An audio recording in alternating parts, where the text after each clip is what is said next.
So let's see how many times it takes to film the Christmas Day Kitten, James Herriot, illustrated by Ruth Brown. This is time number 3.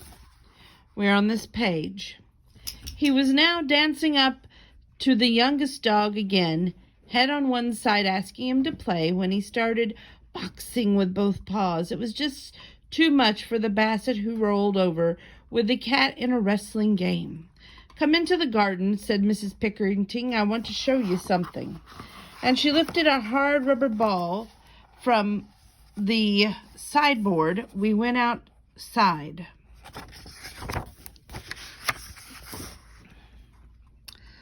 She threw the ball across the lawn, and Buster bounded after it over the frosty grass, his tabby coat gleaming to the sun. He seized the ball in his mouth, brought it back to his mistress, dropped it at her feet, and waited. Mrs. Pickerington threw it again, and Buster brought it back.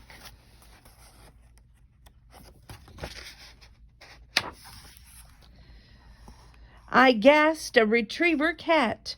The Bassets looked unimpressed. Nothing would ever make them chase a ball, but Buster did it again and again, as though he would never tire of it. Mrs. Pickerington turned to me. "Have you ever seen anything like that?" "No," I replied. "He is a most remarkable cat."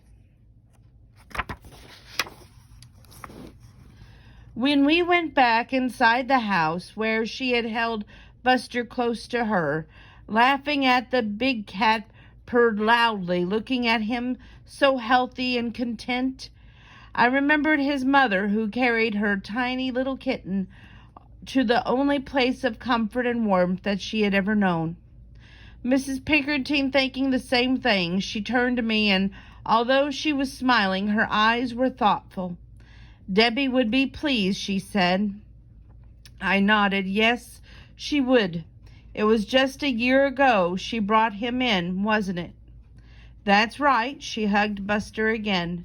"The best Christmas present I ever had."